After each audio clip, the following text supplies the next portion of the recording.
Echo, trigger and content warning.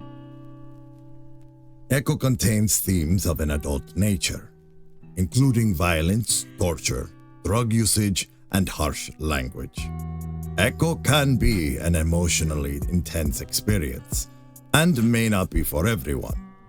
Please put your mental well-being first and take this into consideration before watching Chula. Sunday.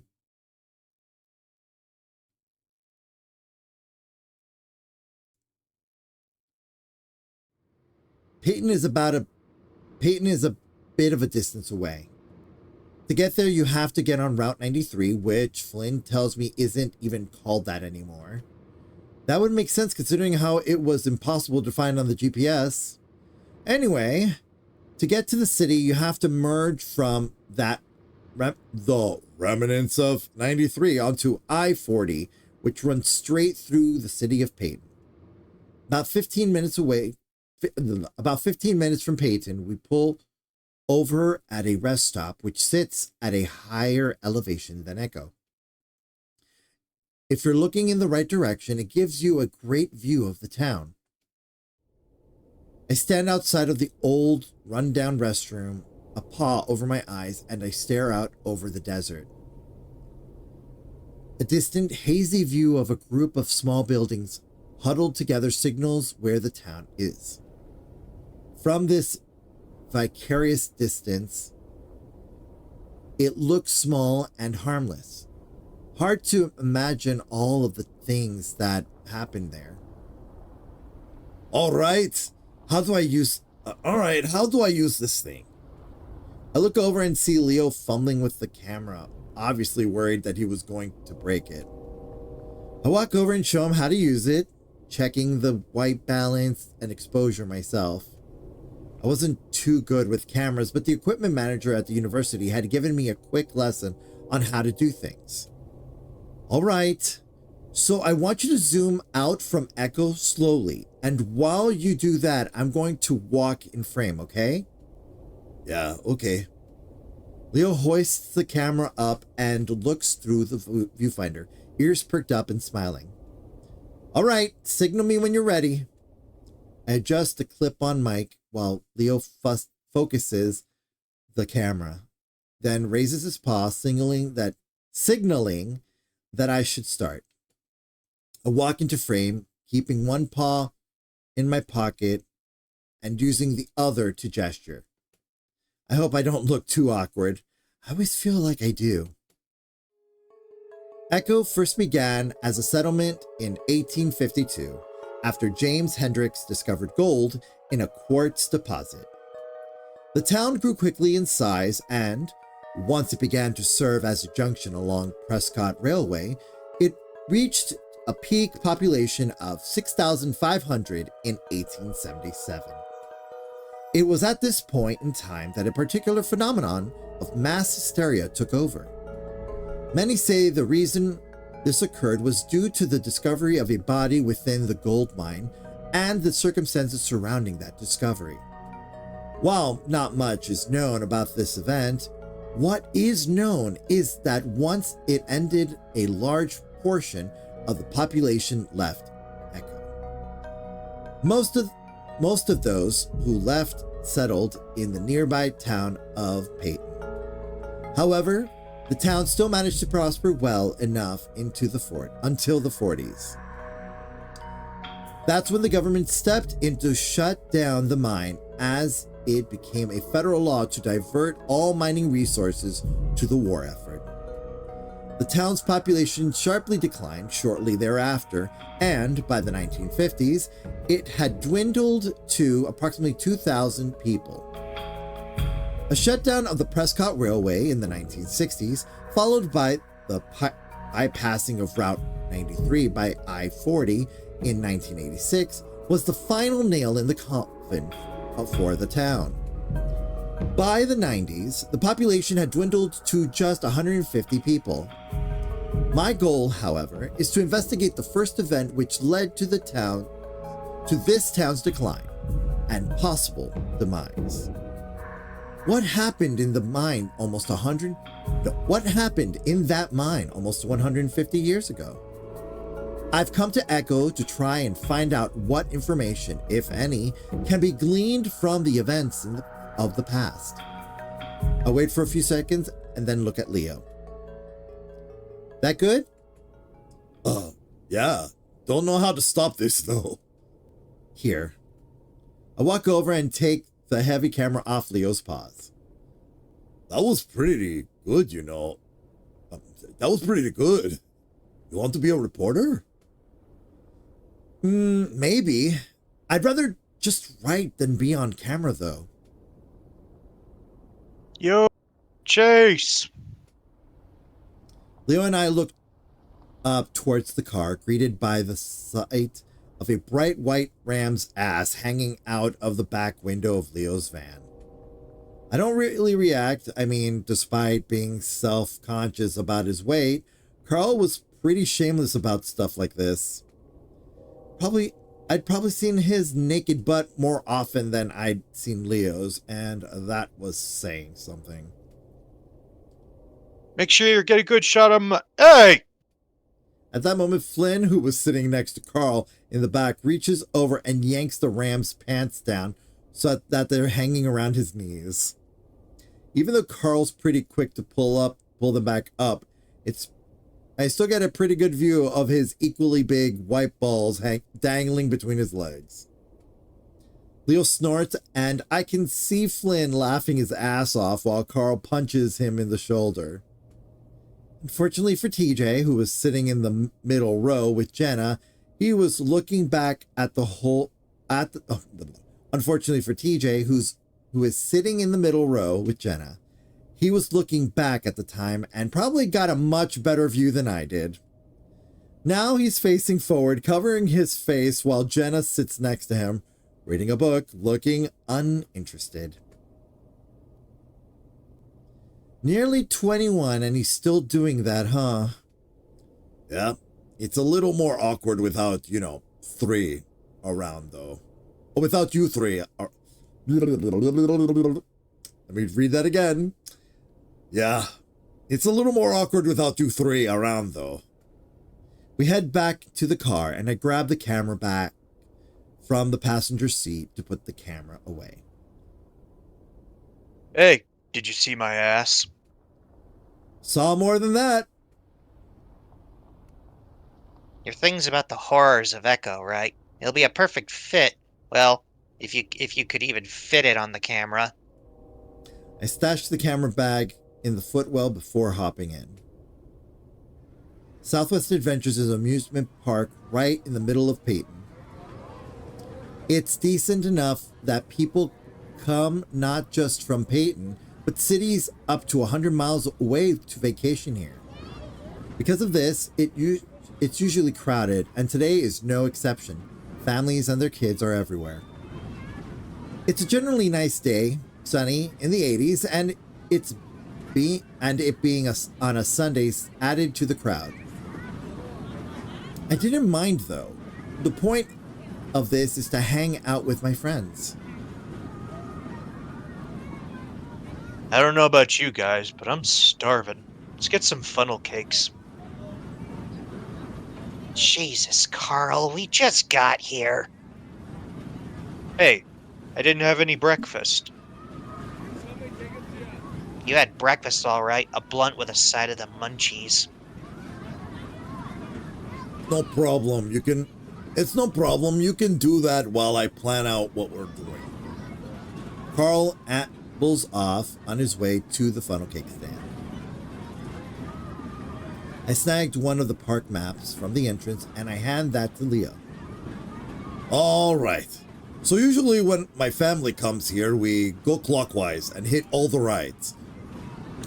Side note, for the fairgrounds, yeah, that's something that my family did too.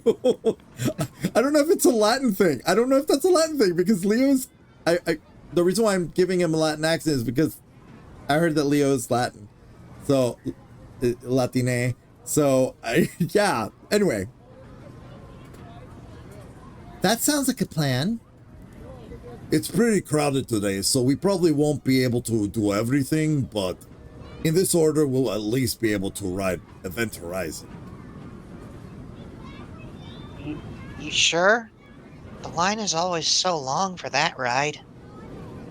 TJ's looking up towards a tall, spiraling electric red steel roller coaster.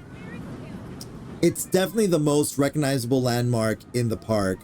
You could see it from almost anywhere in Peyton. Yep, fastest and tallest roller coaster in the West. I think it'll be worth it. Oh, TJ rubs his arm with one paw, the corner of his muzzle twitching a little bit. I'd forgotten about that. He used to have a pretty pronounced motor tic where the corner of his mouth would twitch up over and over again. It used to be a constant thing, but it stopped once we entered middle school. Guess it hadn't completely gone away. You alright, DJ? We could skip the big rides if you... oh hell, TJ, you're a fucking adult now. No, it's fine. I'm fine. I just haven't been on a roller coaster in a while. TJ snaps his head back towards us. He's all tensed up, and the movement looks like a rubber band being snapped. I'm riding all the rides with you guys. TJ walks off, his paws shoved deep in his pockets. I feel bad for him, and I want to give him an out somehow. But that's when Carl comes back with his funnel cake. It's topped with ice cream, powdered sugar, and strawberries. Anyone want to share? Yeah, that looks really good. No? Alright, guess I'll have to eat the whole thing. Great. Now we gotta wait for Fat Ass to finish eating. Carl pulls his face out of the cake. Even with his white fur, I can see the powdered sugar clinging to his chin. Nah, I can eat in the line. We're going on Event Horizon first. The wait'll be an hour long, at least. The line ends up being 2 hours long by the time we get to the actual ride. I'm dying to get into a pool of any kind. To put it bluntly, an otter needs water. Part of the problem of living in Echo meant that we didn't have any kind of indoor pool system in our house, being as cheap as it was. We ended up having to get an outdoor swimming pool, which was a pain. Nervous Chase. I smirk at him. I've ridden it before, Leo. Though your tail's kinda down. Sure you're not nervous? Eh? Come on, Leo. Let's ride... Oh, come on, Leo. Let's ride the front. Oh, I don't know. I watch as Jenna pulls Leo towards the line for the front seat. For the front. Which is twice as long as all the others. I opt for the middle, and it just so happens that TJ comes with me. His tufted ears had been poking straight up the entire time. Muzzle giving an occasional twitch. I lean over to him. You know, there's an exit over there for the people who change their mind. I'll bet you could slip out without anyone knowing. Looks like not all of us are even gonna ride the same train. TJ stares straight ahead, clutching onto the railing. I can see his sharp claws unsheathed, pressing into the metal and chipping away some of the red paint. No, I'm fine. You sure? Yep, perfectly fine. Well, we're in the middle, which is the best place to be. If you don't like roller... Oh, blah, blah, blah, blah. Well, we're in the middle, which is the best place to be if you don't like roller coasters. Uh-huh. Yeah. I really want to be able to get TJ to skip the ride, but it seems like he's pretty determined to do it for some reason. Finally, our train comes along and I step in as two laughing and panting hyenas step out. Oh my god. Oh, that was most intense. Holy shit, dude, I know. I never got scared on rides and I almost fucking pissed myself.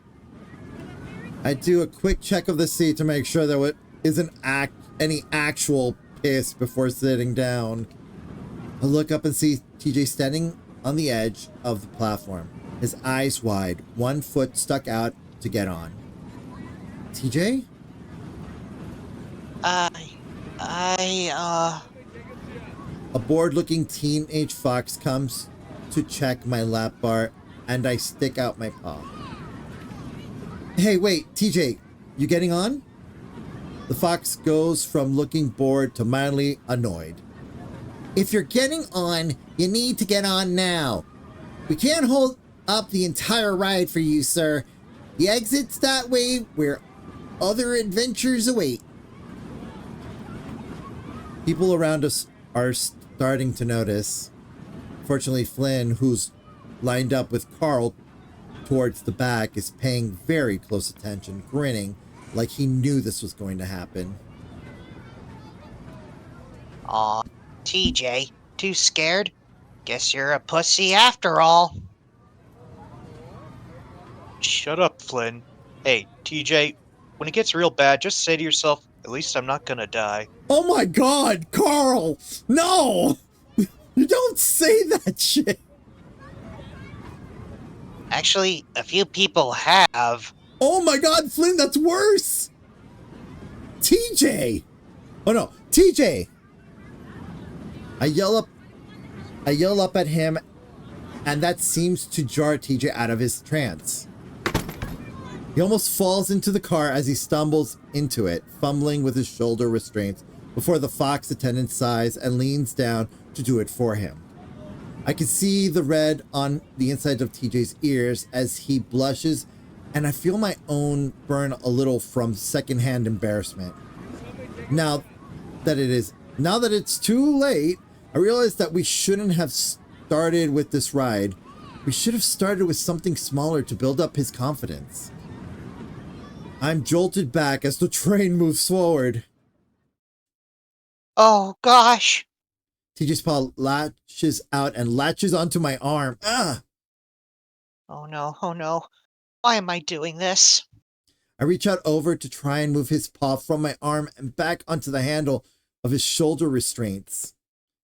TJ, hold on to that. My arm. You're gonna. Chase, quiet! I pause, staring at the links. I'm not really used to hearing TJ yell. He almost puffed out to twice his size. I just need some quiet right now and... Our train begins its ascent.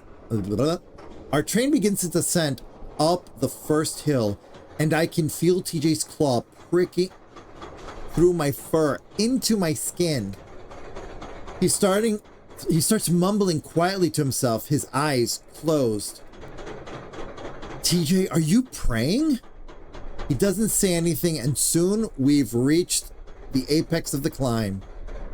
I give up on trying to move his paw and sit back a little nervous myself. I really, really hope TJ doesn't completely lose it. I rinsed the blood off my arm in a dirty theme park bathroom. It wasn't as bad as I thought it could have been, though TJ did start crying when we hit the first inversion. He had scratched the shit out of my forearms, grabbing it with both paws once we started the descent. Unfortunately, Flynn and Carl were still on the platform when we rolled back onto the boarding station. Flynn looked ready to lay into TJ again, but when he saw the tears, he had the decency to hold back. I helped the shaking Lynx out of the car, and somehow we managed to stumble into the bathroom where he quickly hid in the stall. I should have forced him out the exit. He'd always have anxiety problems, though I think we all believed it was just a childhood thing that he'd gotten over. I don't know if he still takes medication. Hey, TJ? Yeah? We should probably get back. Leo texted me that they're all waiting by the ride. Yeah, I'll be out in a second. The cheerfulness in his voice is forced.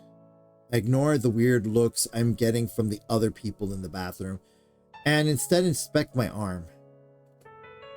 The scratches are pretty superficial, so the bleeding had stopped. No one noticed it under the thick fur, even if it's tender as hell. I hear the stall door open behind me, and through the mirror I see TJ come out.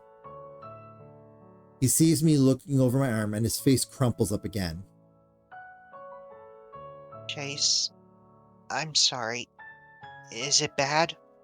I really don't know. I really don't want him to start crying again. TJ cried a lot when he was a kid, almost every day, and even at 19, it seems like he's still pretty susceptible. It's fine. It's fine. Doesn't even hurt. Well, that's good. We stand there awkwardly for a few seconds. Then I air out my shirt, which was starting to stick to my sweaty body. Listen, it's honestly getting way too hot for me to wait in lines all day. I think I'd rather just sit down and watch some shows or something. Oh, yeah? Yeah, you want to do that with me? TJ's ears come up a little, and he clutches his paws together. The fidgeting subsides a bit. Yeah, Chase. I think that'll be fun. I can tell that he's at least a little relieved. We both headed out back towards the ride, and I spot the four of them waiting by the exit. I furrow my brow as I spot Carl crouched on the ground, Jenna kneeling next to him and rubbing his back. Hey, everything all right? Jenna looks up, a sympathetic smile on her face. Carl's not feeling too good. You want to sit on a bench or something? If I move, I'm gonna... That's what you get for stuffing your face right before the ride. You think they sell ginger pills here? Or ginger ale, at least? A joint would be nice. There's some vendors over there. I'll go check. I'm actually kind of glad everyone's preoccupied with Carl right now. Take some of the heat off of TJ. Let's move you to a bench. It'll be better if you're sitting down. Slowly, Jenna and Leo lift Carl up, and now I can see from his face that he really is ill. To the average person, our little outing might already seem like a disaster, but this is perfectly typical for us. Nothing ever went according to plan. We sit Carl down at a bench, and he bends over, his face in his hands as he moans softly.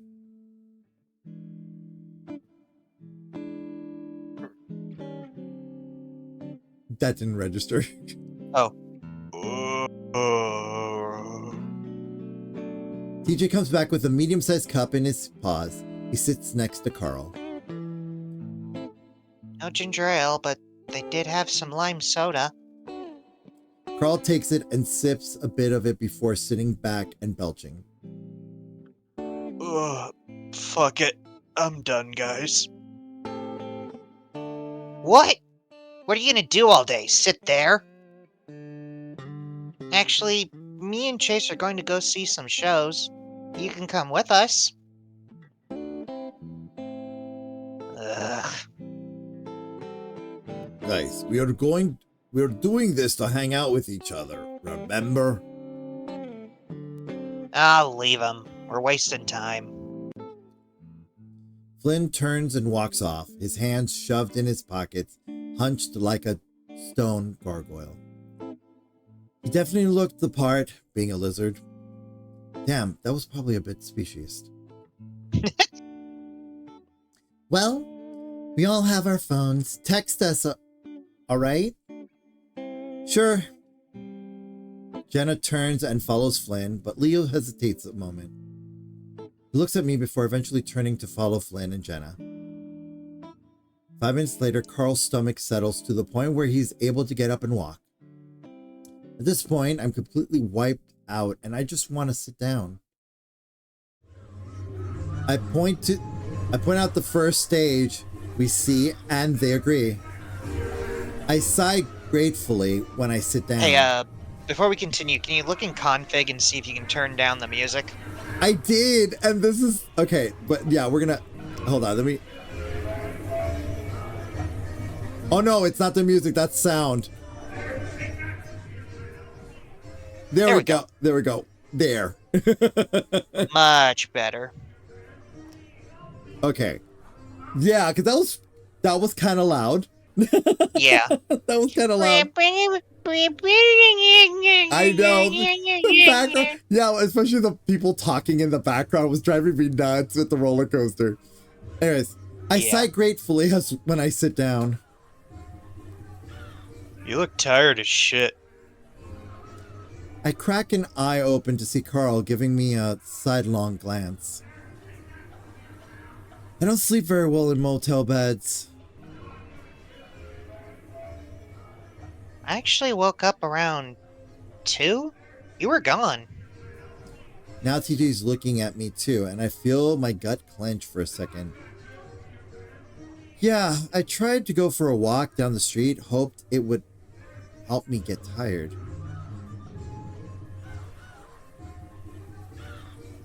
Didn't write. Sorry, I was quite sorry. Well, if that happens again, you can just walk over to my house. I'm up until like 3 every night. Wow. Why? Carl shrugs, leaning back and sticking his hooves up against the chair in front of him, earning him a dirty glance from its occupier. Games, mostly. Sometimes I read. Carl rubs his chin, opens his muscle, closing it, then opening it again. You know, it would be pretty cool if you spent the night one of these days. That house can be pretty creepy as hell when you're the only one in it. You're alone? Yeah. Parents are vacationing in the regal paradise, having a bloody good time, they tell me. Carl tries to put on an accent, but doesn't do a very good job of it. Oh, did you want to go with them? Carl blows a raspberry, laughing. Not really. Mom told me right away that weed isn't legal there either, so I took that as them not wanting me to come along. Oh. They did say that the chocolate there is real, whatever that means, and that they'd bring me some. Guess I'm not enough of a fat ass yet. Come on, Carl. But dude, I'm getting there. Soon, all I have to do is just stand out my... All I have to do is stand in front of the mirror, block out my face, and I'll jerk it to my moobs. Oh my god. I make a dumb snorting, croaking sound, and I can feel TJ looking at the two of us disapprovingly. Not the hardest thing to do when you're high. Wait, so you've actually done it? Carl shrugs, smirking at me. I reach out and grab his chest. From what I can tell, there's a pretty firm set of pecs under there. Carl puts a mock, horrified look on his face. Sexual assault! He touched my breast! Oh, whatever, Carl. They're harder than mine. So now we're teenage girls in the locker room comparing racks? Hey, you're the one that brought up tits. You know what? I can see it. Yeah. You're the hot, preppy one everyone likes, and I'm the big fat chick you're all nice to, but call Big Thunder Mountain behind her back. And TJ, TJ hadn't been paying attention, distracted with watching some dancers come on stage. He looks innocently at us. Huh? you're the cute, naive Christian chick that only takes it up the butt so as to stay a virgin. Damn it. What?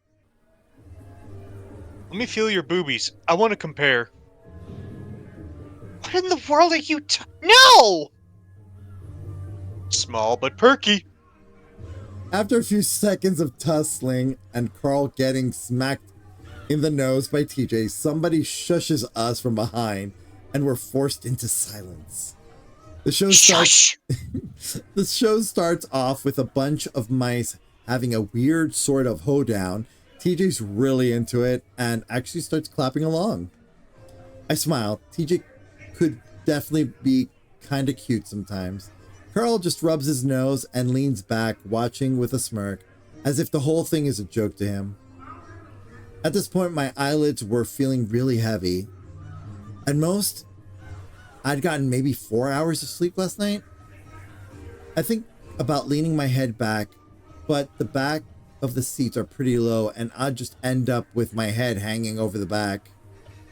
Leaning forward would just be impossible. I could lean on one of my friends. I don't think they'd mind. Okay, I'm gonna lean on Carl.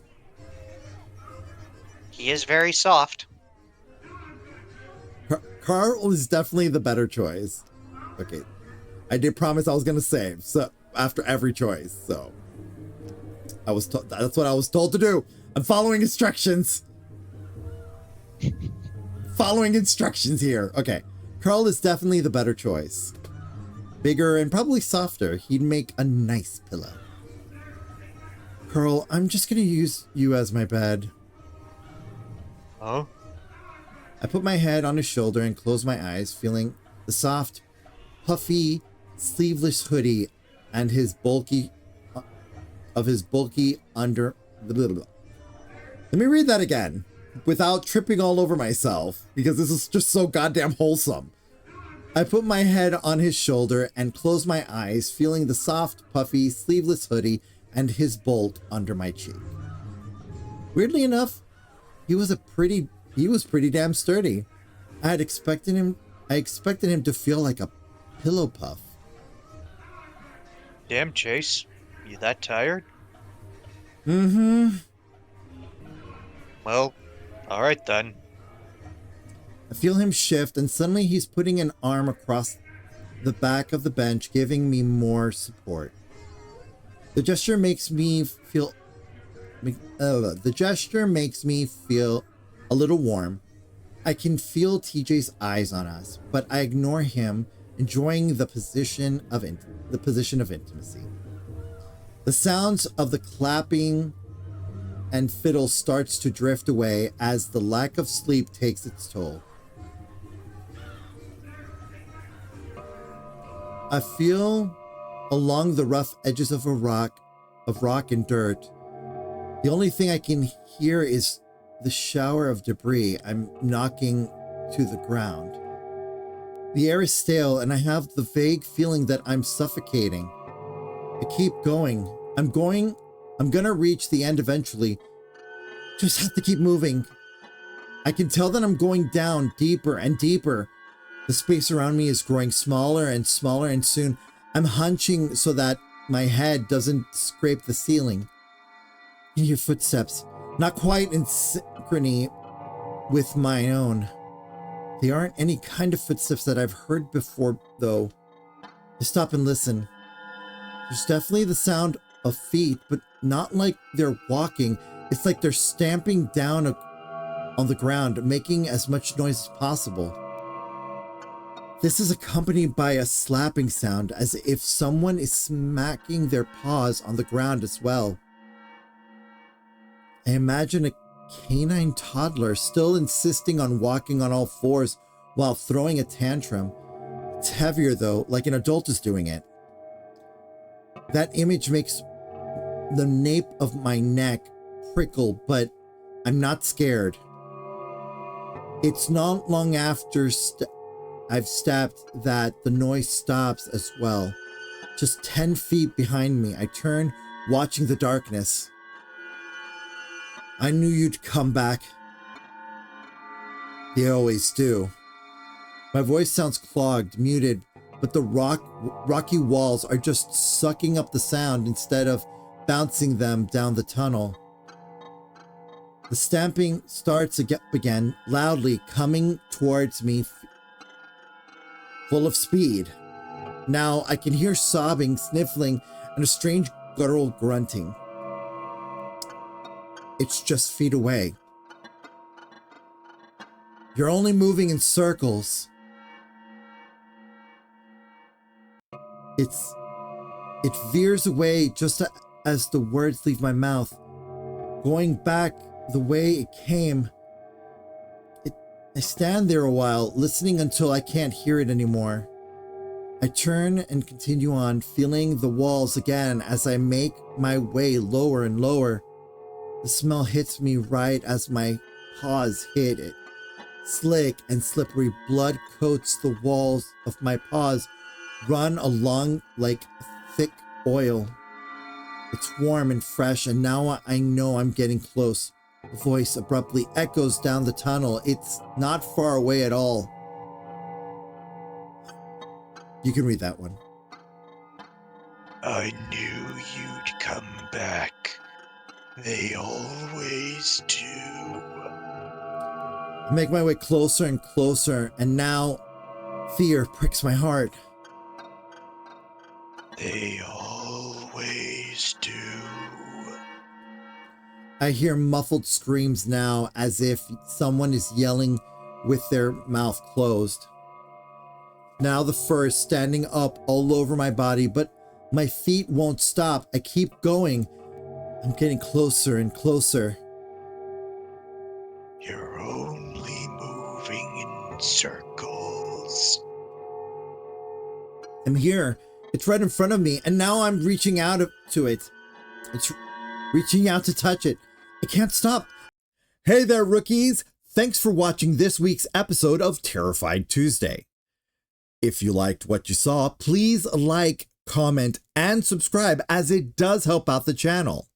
To catch up on previous episodes on this series, please check out the playlist over here, or to watch the previous episode by clicking over here.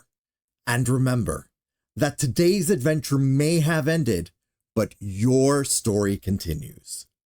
Until next time.